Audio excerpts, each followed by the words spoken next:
காஞ்சிகேசன் பேசுகிறேன். இப்போ தாங்க வந்தோம், வெளியே போயிட்டு வர லேட் ஆகிடுச்சு. சரி, வரும்போது கொஞ்சம் வித்தியாசமாக சூடாக சாப்பிட்லாமே, டயர்டாகிடுச்சு. தான் வரும்போது இட்லி பிடிச்சிட்டு வந்தேன். ரொம்ப ரேர், அந்த கரகரே கேட்குறேன் என்ன சார் வரதே இல்லைன்னு. பெரும்பாலும் நான் போக மாட்டேன், உங்களுக்கே தெரியும். சரின்னு இந்த இட்லி விலை 8 ரூபா 6 ரூபா இருந்தது, அப்புறம் 8 ரூபா ஆச்சு. இப்போ பார்த்தா 10 ரூபான்னாரு. ஓகேன்ட்டு இது வந்து தக்காளி சட்னிங்க. இது எப்படி சூப்பராக தான். இது சாம்பார் கொடுத்துட்டாங்க, சரிங்களா. இது வேர்க்கடலை சட்னி. இது 3 கொடுத்துட்டாங்க. இதில் என்ன தெரியுமா இவங்ககிட்ட, அந்த பேக்கெட்டை நம்ம பிரிக்கிறது தான் ரொம்ப கஷ்டம், டாஸ்க். அது ரொம்ப வேகமானா சீக்கிரத்தில் வராது. சில பேர் ரப்பர் பேண்ட் போடுவாங்க, அதுவும் கொஞ்சம் டாஸ்க்கு அப்படின்னு. இதில் என்னென்னா, இது ஹோம்லி மேட் தான், நல்லா வீட்டு தான். முதல் வாட்டி பார்க்கும்போது அங்கே 2 டேபிள் தான் போட்டிருந்தாங்க. இப்போ பார்த்தீங்கன்னா 10 டேபிள் ஆகிடுச்சு. ஸோ டெவலப் ஆகிடுச்சு கடை வீட்டுக்குள்ளெல்லாம் டேபிள் போட்டு ஜம்முன்னு ஆகிட்டார்.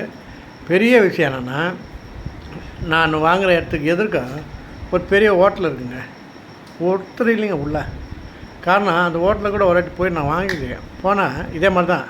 அங்கே நேராக நம்ம ஏன் உள்ளே போனோம், இங்கே டேபிள்லேயே வெளியே கேஷ் நம்ம ஆர்டர் கொடுப்போன்ட்டு போயிட்டு, சார் இது மாதிரி இப்போ இது வேணும்ண்ணா, உள்ளே போயிட்டு அங்கே கேளுங்க பார்சல், அங்கே வாங்கிட்டு வந்து பில்லு போடுங்கண்ணா.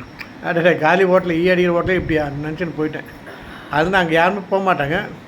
அது இந்த ஹோட்டலில் நல்ல கூட்டம், இங்கேருந்து பார்த்தா அது காலியாக இருக்குது. அதான் விஷயம். ஏன்னா இங்கே நல்லாவே இருக்கும் அப்படின்னு. ஓகேங்களா. இன்றைக்கி வந்து அவுட் சைட் ஃபுட் அதான். அப்புறம் இன்னொன்று சொல்லிக்கிறேன், ஓகே, கொஞ்சம் இருங்க. உண்மையிலே பூனை குறுக்க போனதை விட நாய் குறுக்க போய் விழுந்தது தாங்க நம்ம ஜாஸ்தி. அதாவது போகும்போது பூனை வந்துச்சு நம்ம பயப்படுவோம். அது ஒன்றுமே பண்ண, அது பாட்டு போயிடும். நம்ம பெரும்பாலும் விழுந்தது பூனை குறுக்க போய் கிடையாது, நாய் குறுக்க போய் தான் நிறைய பேர் விழுந்திருக்கோம். அது ஒன்று.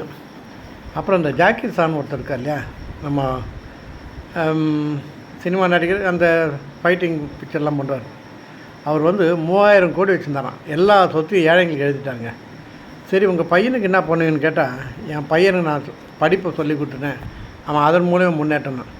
உண்மையிலே இது ஆளுங்களும் இருக்கிறாங்க. அது மாதிரி ஒருத்தர் நம்ம ஊரில் இருந்தால் நல்லாயிருக்கும். அதாவது தர்மம் பண்ணுறது மனசு வேணும், அதான் விஷயம். ஓகே, பாய்.